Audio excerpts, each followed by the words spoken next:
The combat hall rang with energy. Plasma batons crackled, crystal blades hummed, and the air smelled of ozone and challenge. The cadets of 16 species lined the floor, each ready to prove their world's mastery of close-quarters combat. The instructor's voice boomed across the chamber. Today, no ranged fire, no tricks. You will demonstrate the way your kind fights when the enemy is close enough to touch. The first match lit up the room. A Jari warrior ignited a baton of pure plasma, slashing arcs of light, while his opponent ducked and weaved. Sparks burst against the walls. The crowd cheered. Next came a Kelvosh fighter with a bone-forged blade, his style a dance of feints and ritual cuts. Each strike whistled, each counter measured in elegance. His partner yielded with a nod, pride unbroken. A third pair clashed in a storm of crystal sabers, blades shrieking as they met. Both emerged bloodied but smiling, their people's tradition honored in spectacle. The fourth duel ended in a short-lived knockout. A Valari cadet used a staff charged with kinetic amplifiers, each strike landing with seismic thumps that echoed through the floor. His opponent collapsed from a chest hit that crumpled their breastplate. Medics called in before the weapon even powered down. The hall roared with approval. To the aliens, close combat was art, ceremony, power. Then the instructor's gaze shifted. Human, your turn. From the side wall, Jackson Reed stepped forward. No baton, no blade, no sheath or glimmer of activation nodes. Just cargo pants, standard boots, and a shirt damp with training sweat. He walked the same way he always did, shoulders low, arms relaxed, but there was a tension in how he scanned the ring. He wasn't looking for applause. He glanced once at the waiting opponent, a Jari, with a plasma baton still glowing hot from the previous duel, then at a mop leaning in the corner. It was old, handle warped from use. One edge of the mop had frayed where it had snagged on vents, or maybe careless cadet boots. Without a word, Jackson picked it up. He turned it once in his hands, then brought it down hard across his knee.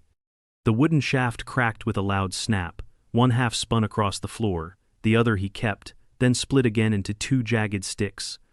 No balance tuning, no polish, just two sharp-ended rods of splintered wood. The room went silent. Then, "Is this a joke?" someone barked from the crowd. "Perhaps he'll clean the floor instead of fighting," another jeered. A Faori leaned toward her neighbor and whispered, "If he brings nothing, maybe I'll fight him bare-handed." That earned a ripple of hissing laughter. But Jackson didn't react. He stepped into the ring, one stick in each hand, and raised them in a low guard. The instructor raised a brow. "Are you ready, Cadet Reed?" "Yes, sir." The Jari across from him snarled, eyes flashing. He twirled the baton with theatrical ease, letting arcs of plasma dance across the air. "No shielding, no protection, no weapon. I will knock you out in 5 seconds." Jackson said nothing. The room hushed as the match began. The Jari lunged, baton humming with aggressive heat. Jackson moved first. His left stick snapped outward, not to strike, but to deflect. The baton caught it mid-air, impacting wood instead of flesh, and skidded aside just enough for Jackson's right hand to jab low.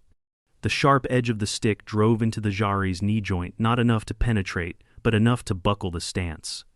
The baton arced again, wild now, a broad horizontal slash meant to sweep Jackson off his feet. He ducked. His left stick met the baton near its hilt, redirecting the swing's momentum. His right came in tight again, this time into the side of the Jari's ribcage. Armor flexed and cracked. The breath whooshed from the alien's lungs. Gasps echoed across the room. The Jari swung upward in desperation, but Jackson stepped inward, too close for reach, pressing the back of his stick under the alien's arm and wrenching it. The baton clattered to the ground. 1 second later, the Jari followed. Flat on his back, weaponless, arms splayed. Jackson knelt above him, one jagged stick hovering at the alien's throat. Silence. Pure, stunned silence. Then the instructor moved, slowly, measured. He approached the ring, eyes locked on the splintered sticks. "Disarm," he ordered. Jackson stood, stepped back, and let both sticks fall. They landed with dry clacks on the mat. The Jari sat up, wheezing, staring at the weapons like they might explode. A Mesrith cadet finally broke the silence. He beat him, with trash. Another cadet tried to laugh, but it died in their throat. The instructor looked at Jackson. "Name your weapon." Jackson shrugged. "Back home, we just call it a stick fight. Anything can be a weapon if you hold it right." No one spoke for several long seconds. Then Talvek, the instructor, nodded once. "Combat demonstration complete. Next pair, stand by." Jackson left the ring. He didn't strut, didn't smile. But no one looked at him the same. The duels continued. But they didn't feel the same. Each new pairing that entered the ring fought under the long shadow of what Jackson had done. The Kelvosh who followed attempted a double-blade style using twin crystal sabers. He was fast, precise, elegant, but he slipped once during a spinning pivot and caught a glancing strike to his shoulder. That shouldn't have mattered, but it did. The instructors saw it. So did everyone else. Because now they were comparing it to a mop handle. Not plasma, not bone, wood.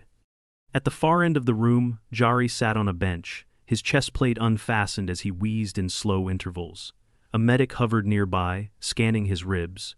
One fracture confirmed. Not a break, but deep bruising and compression from a focused strike just beneath the outer plating.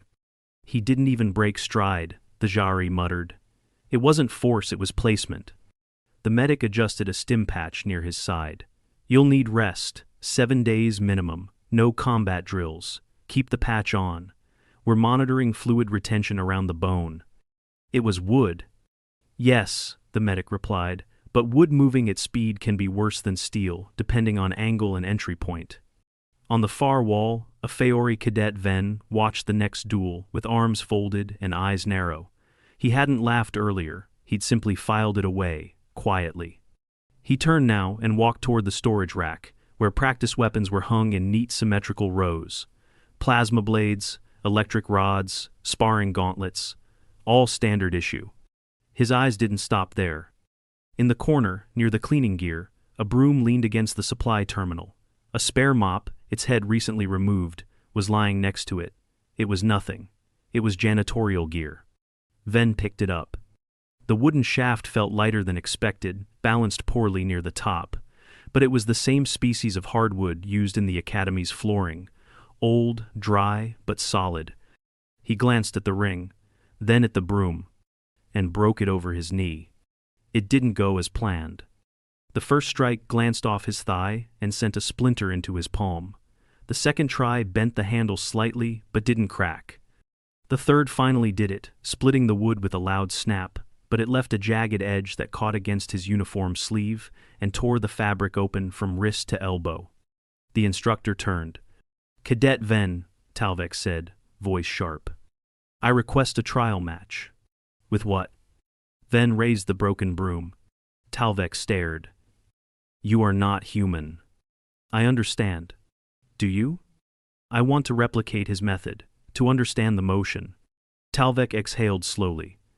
"Fine, select a partner." Ven pointed at a Mesrith across the room, thin, quick, twitchy reflexes. "Rila." Rila looked surprised, but stepped forward, summoning her own standard baton. The blade buzzed to life. "You want me to use full resistance?" "Please." The two met in the center of the ring. Talvek gave no speech this time, just a nod. "Begin." Ven rushed first. He didn't hesitate, he meant to copy Jackson's speed, aggression, instinct. He had seen how the sticks moved, one low, one high, alternating like a rhythm, so he swung.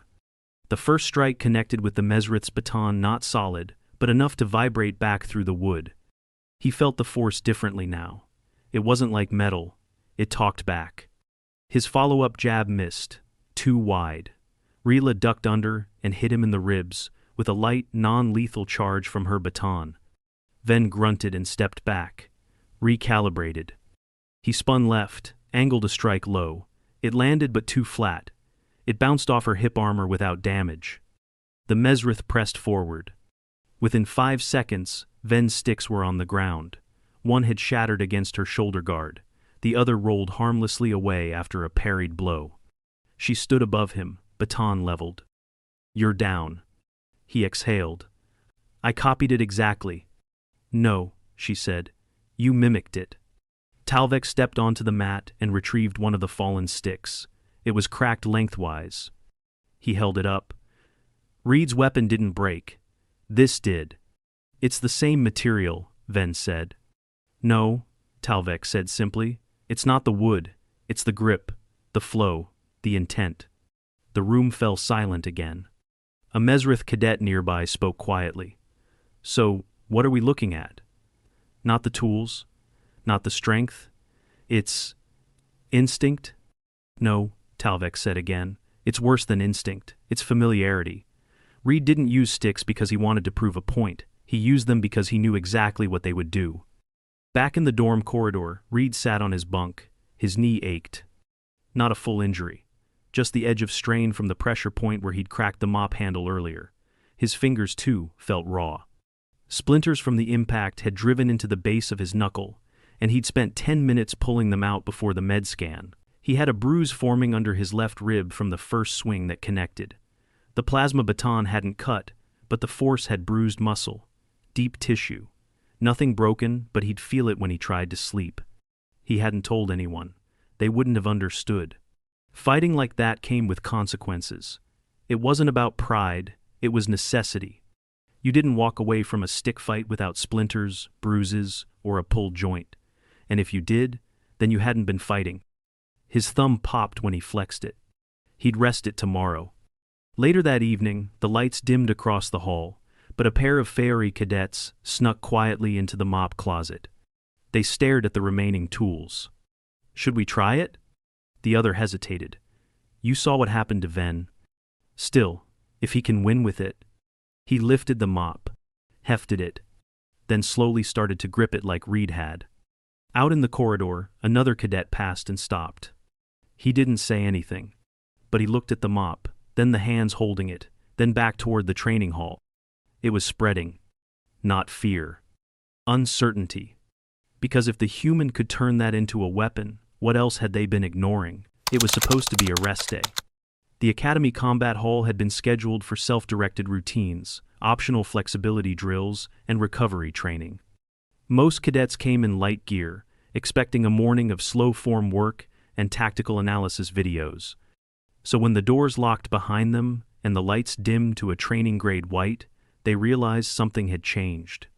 Commander Talvek stood in the center of the mat. The expression on his face was unreadable. Behind him stood a rack of mop handles, 7 of them, unbroken, clean, unmodified. Without announcement, he pointed. Cadet Solve, Cadet Bryn, front and center. The two chosen hesitated. Solve was Mesrith small, agile, naturally quick. Breen, a bulkier Valari, had already won 2 sparring rounds that week. Both approached without protest. Talvek gestured to the rack. Choose your weapons. They stared at him. Sir? Breen asked. No batons, no tech. Pick from the rack. Solve was the first to reach forward, lifting one mop handle with both hands like it might explode. She tested its weight. No surprise. Just a stick. They stepped into position. Talvek didn't offer a countdown. Begin. The first exchange was cautious. Solve feinted left. Breen blocked high. They circled, tapping wood together. Each strike followed by retreat. No flare, no flow. They were trying to remember what they had seen, not feel it. After 40 seconds, Talvek stopped them. Switch partners. The entire room paused. A new cadet was called forward, Fiore this time. Then another. 5 rounds. 6. By the 8th, no one was laughing. The mop handles were splitting in odd places. Wrists were sprained. One cadet caught a jagged edge to the side of her hand and bled a fine arc across the mat. The med drone sealed it in seconds. Still, Talvek didn't stop the rotations. He spoke once, mid-session, loud enough for all to hear. You are not learning how to fight with sticks, he said. You are learning how to not rely on your weapons. That silenced every whispered comment. After the 12th round, Jackson Reed was called. He entered quietly. Talvek didn't ask if he needed a stick. Jackson walked to the rack, found one that felt right, and cracked it clean in half, using only his foot and a gentle bend against the ground.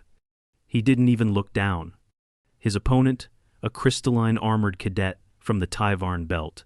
Strong, slow, traditionally lethal. Jackson moved before the crystal cadet could blink. Left stick blocked a heavy swing.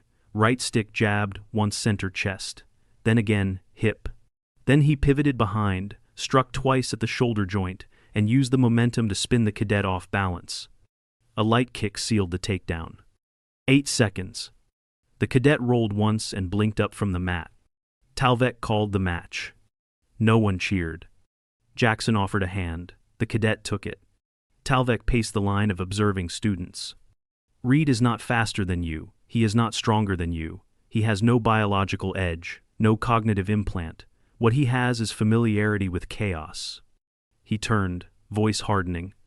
You've all trained with perfection, memorized sequences, tuned reflexes to energy pulses and sensor triggers, but war doesn't care about choreography. He nodded at Jackson. Reed's ancestors used sticks like this for defense, for rebellion, for survival in forests, alleys, ship corridors, in every setting where they had no advantage. And now, neither do you. He gestured to the rack. You will repeat these drills until you stop looking at the stick and start using it. There was no debate. They trained until muscle fatigue set in. Wrists bound in cloth, thumbs taped, more bruises than anyone would admit. That night, the Academy Infirmary treated 11 sprains, 2 hairline fractures, and an elbow dislocation from someone who overcommitted to a spin. Jackson was seen in the corner with a bag of ice on his thigh. He'd taken a glancing strike to the leg, nothing major, but enough to stiffen the joint. The nurse checked for ligament strain, no tear. Bruising only, 3 days rest recommended. He nodded, applied the wrap himself, and walked back to his room. That evening, in the barracks, a new rumor surfaced. Someone had seen Jackson sparring again after hours, not with mop handles this time. Toothbrushes. 2 of them, wooden-backed, identical length. He was holding them lightly, wrists relaxed, turning each in a lazy pattern like he wasn't even trying. No one could say what technique he was practicing. But one Mesrith whispered, if he can do that with toothbrushes. And the Fiori next to her nodded, wide-eyed. Then nothing we own is safe. The final week of close combat training was supposed to culminate in a ceremonial demonstration, an event to honor discipline, showcase interspecies traditions, and impress the evaluators from Fleet Command. Each cadet would face an opponent using their world's weapon style. There would be precision, ceremony, elegance. The mop handles weren't invited. Or at least, they weren't meant to be. In the prep chamber outside the Grand Hall, cadets stood in formation, adjusting armor plates, calibrating energy charges, oiling living blades that twitched and flexed in their hands. It was a procession. A theater of legacy. Jackson sat on a bench in the corner, strapping on padded gloves. His ribs still ached faintly from the earlier bout. Not dangerous, not disabling, just a reminder. The med team had cleared him that morning, bruising reduced, range of motion within limits. The swelling had faded, and the stiffness in his right leg had nearly resolved. He was ready. Only, he didn't have a weapon. There was nothing to polish, nothing to calibrate. He'd been assigned to the final match against Ven, the Fiori who had broken a broom handle across his knee 3 weeks ago and hadn't stopped training since. Talvek entered the prep chamber. He moved slowly down the line of cadets, checking weapons, nodding, adjusting a stance here and there. When he reached Jackson, he didn't speak at first. Then, "Do you need time to retrieve equipment?" "No, sir." Talvek tilted his head slightly. "You plan to walk in unarmed?" Jackson stood, pulling the glove tight. "That depends on what's lying around." Talvek stared a moment longer, then gestured to the door. "You're up." The demonstration hall seated 200. Academy officials filled the upper rows. Instructors, strategists, even a few fleet observers watched through augmented displays, evaluating combat metrics in real time. Ven stood in the center ring, twin shock blades folded at his sides. His armor had been custom-fitted that morning. His expression was unreadable. He didn't gloat. He wasn't underestimating his opponent anymore. He was waiting. Jackson entered from the far end. No armor, no blade, no mop handle. The murmur spread like static. He came empty-handed? Where's his weapon? Is this symbolic? In the corner of the hall, a maintenance bot rolled by a small one, floor model, barely waist high. Tucked in its rear compartment was a cleaning bundle, microfiber cloths, chemical wipes, and a single unused mop. Jackson changed direction mid-step. He walked over. The mop handle was polymer, not wood, but it had a steel rod core, which meant rigidity and a decent weight. Jackson tested the balance, not perfect, but passable. He cracked it over his thigh. It didn't break. So he flipped it around and slammed the center of the shaft against the edge of the maintenance bot's metal lid. The snap echoed across the chamber. 2 pieces, uneven, one short, one mid-length, jagged edges. He took both, rolled his shoulders, and walked into the ring. Silence. Talvek's voice cut across the tension. Begin. Ven didn't lunge immediately. He had studied Reed's movement. He knew better now than to rush. He circled. Blades unfolded, humming low. Jackson watched him. Feet light, shoulders square. Then the Feori struck fast, left blade high, right low. Jackson parried high with the longer stick, absorbing the strike's weight, and jabbed short into Ven's forearm. The hit landed. A controlled snap. Armor dented. The Feori reeled back. The crowd murmured again. Ven rotated, changing grip. He went for a double spin, blades tight to body, then extended wide, an arcing strike that aimed to hook both of Reed's arms. Jackson ducked. Pivoted. His right foot skidded across the mat, knee twinged. He gritted his teeth but followed through, slamming the shorter stick into Ven's thigh just above the knee brace. A cry of pain. Not theatrical real. The Feori stumbled. Jackson pressed in. Not recklessly. Just enough. His sticks blurred. One to the ribs, another to the left shoulder. Then, an upward jab beneath the guard. The mop edge caught the joint seam of Ven's torso plate and forced him off balance. He fell backward. Not out cold, but pinned. Jackson stood over him, splintered wood at the collar, not touching, just there. The instructor raised a hand. Match over. Silence. Then a few claps, then more. Rising, uneven applause, not for the elegance of it, but for what it had revealed. The training was over, and the cadets had seen everything they needed to. 2 days later, Talvek reviewed the final combat data in his office. Knockout speed. Reaction time. Strike placement. Jackson's numbers were above average, but not elite. What stood out wasn't the power. It was the adaptability, the non-repeatability. The system flagged over 9 distinct improvisations during that last match footwork variations not used in any prior academy form. And then there was the weapon. The report had to list it. Weapon, improvised, janitorial polymer. He closed the file. That evening, Jackson sat on the dorm balcony, wrapping a thin cord around 2 toothbrushes. He wasn't training, just winding them in a circle. Testing balance. Centering motion. When another cadet passed by, he didn't look up, but the cadet paused. What are you doing? Jackson kept twirling the toothbrushes. Getting a feel for it. Are you going to use those in a fight? He finally looked up. Hope not. But, could you? He paused.